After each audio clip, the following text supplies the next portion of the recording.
تعلق باللہ کے بعد دوسری چیز جس کی میں آپ کو نصیحت کرتا ہوں وہ یہ ہے کہ ہر حال میں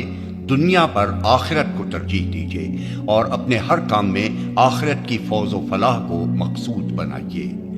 قرآن مجید ہمیں بتاتا ہے کہ دائمی اور ابدی زندگی کا مقام آخرت ہے، اور دنیا کی اس عارضی قیام گاہ میں ہم صرف اس امتحان کے لیے بھیجے گئے ہیں کہ خدا کے دیے ہوئے تھوڑے سے سر و سامان، تھوڑے سے اختیارات اور گنے چنے اوقات و مواقع میں کام کر کے ہم میں سے کون اپنے آپ کو خدا کی جنت کا مستقل آباد کار بننے کے لیے موزوں ثابت کرتا ہے۔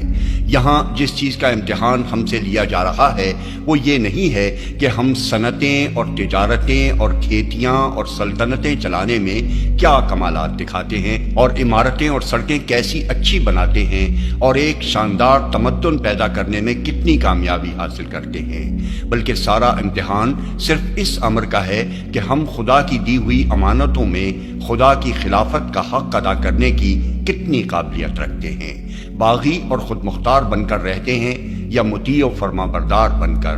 خدا کی دنیا کو خدائی معیار کے مطابق سنوارنے کی کوشش کرتے ہیں یا بگاڑنے کی، اور خدا کی خاطر شیطانی قوتوں سے کشمکش اور مقابلہ کرتے ہیں یا ان کے آگے سپر ڈال دیتے ہیں۔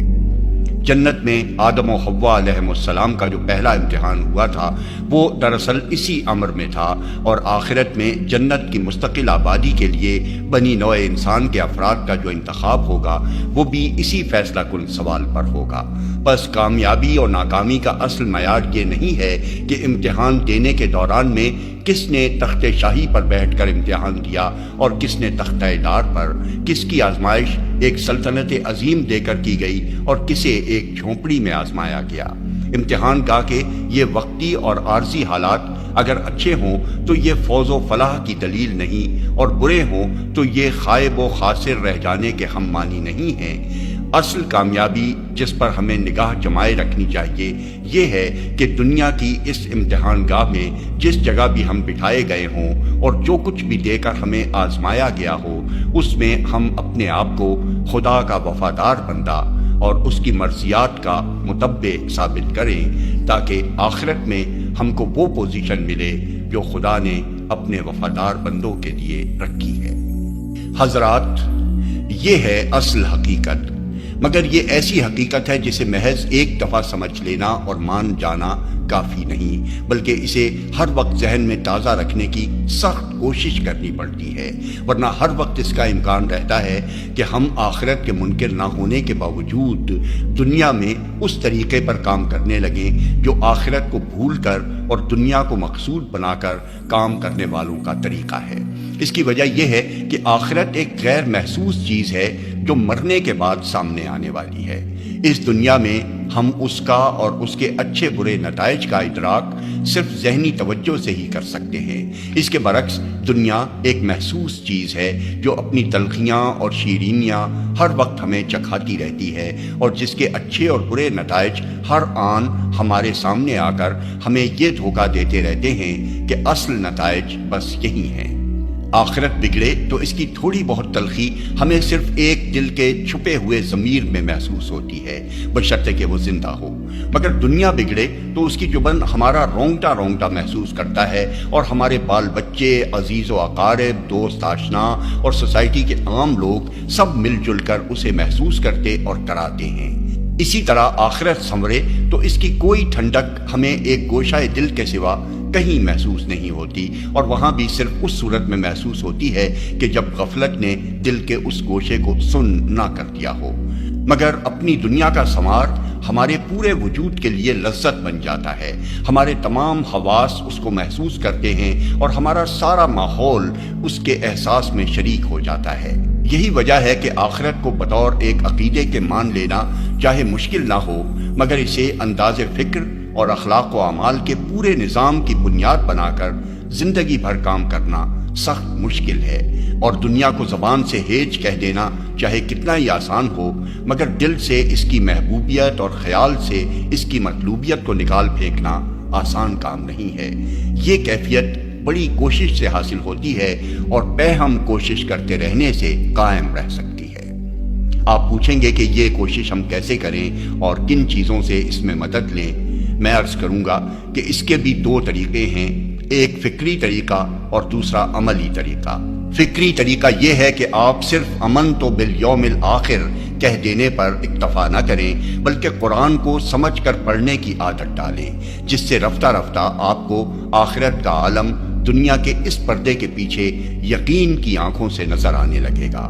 قرآن کا شاید کوئی ایک صفحہ بھی ایسا نہیں ہے جس میں کسی نہ کسی ڈھنگ سے آخرت کا ذکر نہ کیا گیا ہو۔ جگہ جگہ آپ کو اس میں عالم آخرت کا نقشہ ایسی تفصیل کے ساتھ ملے گا کہ جیسے وہاں کا آنکھوں دیکھا حال بیان کر رہا ہو، بلکہ بہت سے مقامات پر تو یہ نقشہ کشی ایسے عجیب طریقے سے کی گئی ہے کہ پڑھنے والا تھوڑی دیر کے لیے اپنے آپ کو وہاں پہنچا ہوا محسوس کرنے لگتا ہے، اور بس اتنی کسر رہ جاتی ہے کہ اس مادی دنیا کا دھندلا سا پردہ ذرا سامنے سے ہٹ جائے تو آدمی آنکھوں سے وہ سب کچھ دیکھ لے جو الفاظ میں بیان کیا جا رہا ہے۔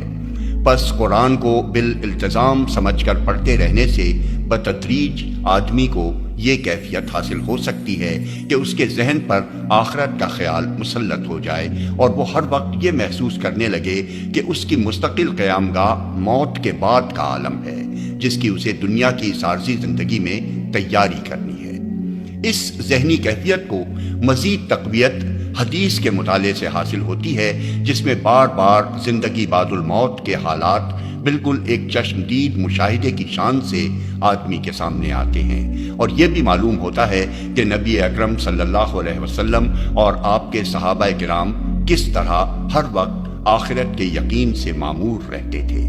پھر اس کیفیت کو راسخ کرنے میں مزید مدد زیارت قبور سے ملتی ہے، جس کی واحد غرض نبی اکرم صلی اللہ علیہ وسلم نے یہ بتائی ہے کہ آدمی کو اپنی موت یاد رہے اور وہ دنیا کی اس متاع غرور کے ساتھ مشغول رہتے ہوئے اس بات کو نہ بھول جائے کہ آخر کار اسے جانا وہیں ہے جہاں سب گئے ہیں اور روز چلے جا رہے ہیں۔ البتہ یہ خیال رہے کہ اس غرض کے لیے وہ مزارات سب سے کم مفید ہیں جنہیں آج بگڑے ہوئے لوگوں نے حاجت روائی و مشکل کشائی کے مراکز بنا رکھا ہے۔ ان کی بجائے آپ گورے غریباں کی زیارت کر کے زیادہ فائدہ اٹھا سکتے ہیں، یا پھر بادشاہوں کے ان عالی شان مقبروں کو دیکھ کر جن کے آس پاس کہیں کوئی حاجب و دربان ادب قاعدے سکھانے والا نہیں ہے۔ اس کے بعد عملی طریقے کو لیجئے۔ آپ کو دنیا میں رہتے ہوئے اپنی گھریلو زندگی میں، اپنے محلے اور اپنی برادری کی زندگی میں، اپنے حلقہ احباب اور حلقہ تعارف میں، اپنے شہر اور اپنے ملک کے معاملات میں، اپنے لین دین اور اپنی معاش کے کاموں میں، غرض ہر طرف ہر آن قدم قدم پر ایسے دو راہیں ملتے ہیں جن میں سے ایک راستے کی طرف جانا ایمان بالآخرت کا تقاضا ہوتا ہے اور دوسرے کو اختیار کرنا دنیا پرستی کا تقاضا۔ ایسے ہر موقع پر کوشش کیجیے کہ آپ کا قدم پہلے راستے کی طرف ہی بڑھے، اور اگر نفس کی کمزوری سے یا غفلت کی وجہ سے کبھی دوسرے راستے پر آپ چل نکلے ہوں تو ہوش آتے ہی پلٹنے کی کوشش کیجیے، خواہ کتنی ہی دور پہنچ چکے ہوں۔ پھر وقتاً فوقتاً اپنا حساب لے کر دیکھتے رہیے کہ کتنے مواقع پر دنیا آپ کو کھینچنے میں کامیاب ہوئی اور کتنی بار آپ آخرت کی طرف کھینچنے میں کامیاب ہوئے۔ یہ جائزہ آپ کو خود ہی ناپ تول کر بتاتا رہے گا کہ آپ کے اندر فکر آخرت نے کتنا نشو و نما پایا اور ابھی کتنی کچھ کمی آپ کو پوری کرنی ہے۔ جس قدر کمی آپ خود محسوس کریں اسے خود ہی پورا کرنے کی کوشش کریں۔ بیرونی مدد آپ کو زیادہ سے زیادہ بہم پہنچ سکتی ہے تو اس طرح پہنچ سکتی ہے کہ دنیا پرست لوگوں کی صحبت سے بچیں اور ایسے صالح لوگوں سے ربط ضبط بڑھائیں جو آپ کے علم میں دنیا پر آخرت کو ترجیح دینے والے ہوں۔ مگر یاد رکھیے کہ آج تک کوئی ذریعہ ایسا دریافت نہیں ہو سکا ہے جو آپ کے اندر خود آپ کی اپنی کوشش کے بغیر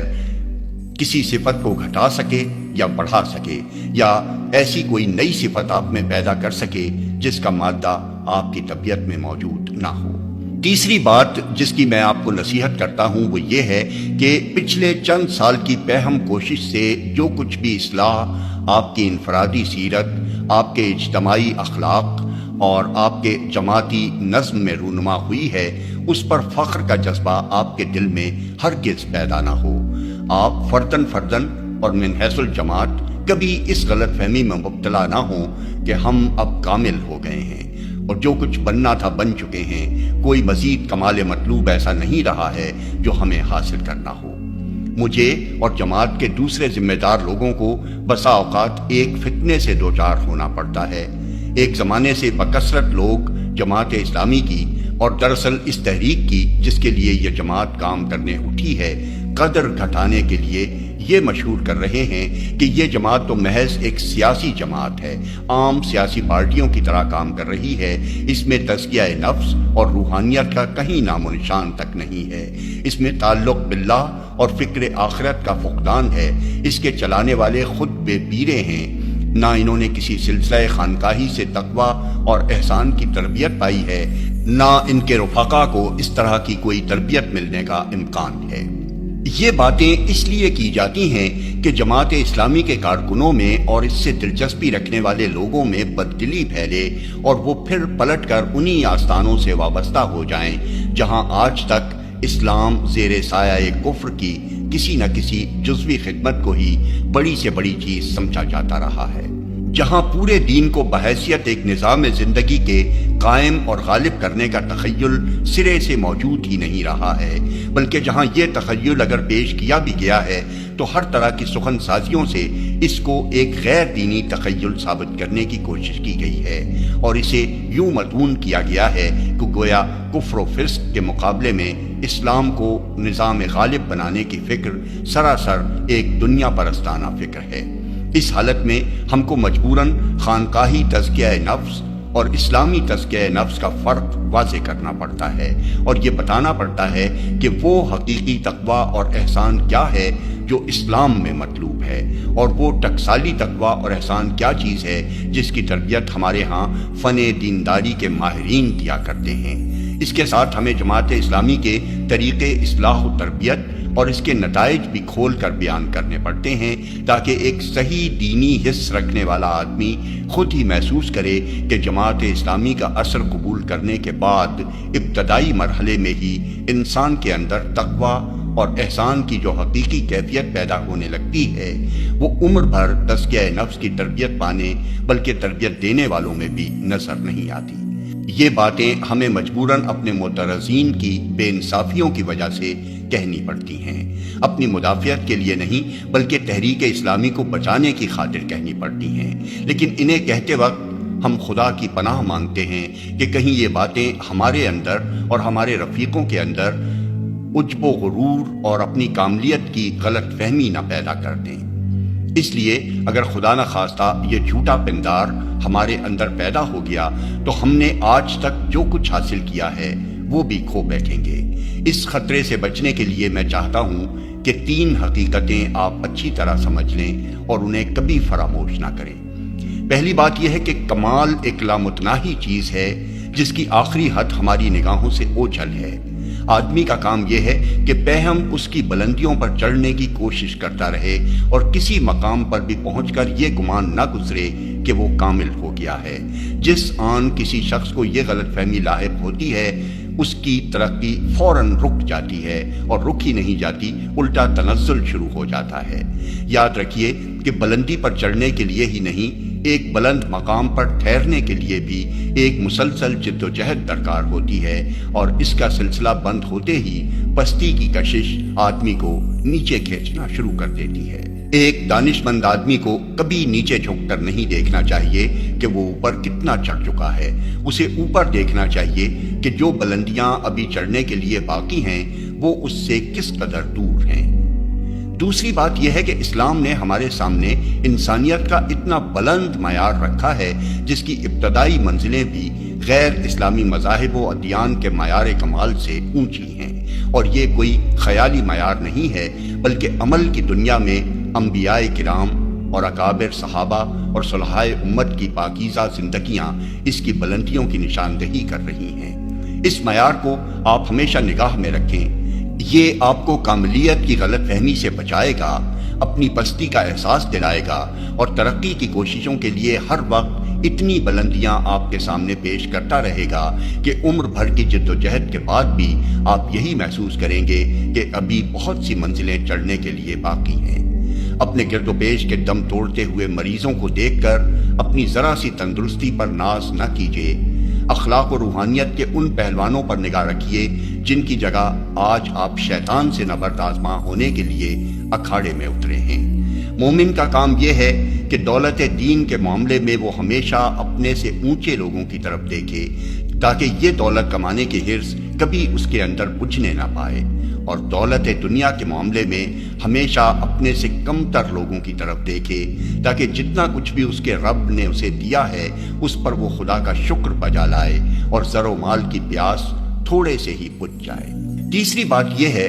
کہ فی الواقع ہماری جماعت نے اب تک اپنے اندر جو خوبیاں پیدا کی ہیں وہ بس اس لیے خوب ہیں کہ ہمارے گرد و پیش کا بگاڑ حد سے بڑا ہوا ہے۔ اس گھٹا ٹوپ اندھیرے میں ایک ذرا سا دیا بھی جسے روشن کرنے کی توفیق ہم لوگوں کو نصیب ہو گئی نمایاں نظر آنے لگا، ورنہ سچی بات یہ ہے کہ اسلام کے کم سے کم معیار مطلوب کو بھی سامنے رکھ کر جب ہم اپنا جائزہ لیتے ہیں تو ہر پہلو سے ہمیں اپنی ذات میں اور اپنے جماعتی نظام میں خامیاں ہی خامیاں نظر آتی ہیں۔ بس اگر ہم اپنی کوتاہیوں کا اعتراف کریں تو یہ محض ایک انکسار کے طور پر نہ ہو بلکہ ایک حقیقی اعتراف ہونا چاہیے، اور اس کا نتیجہ یہ ہونا چاہیے کہ ہم اپنی ایک ایک کوتاہی کو سمجھیں اور اسے دور کرنے کی کوشش کریں۔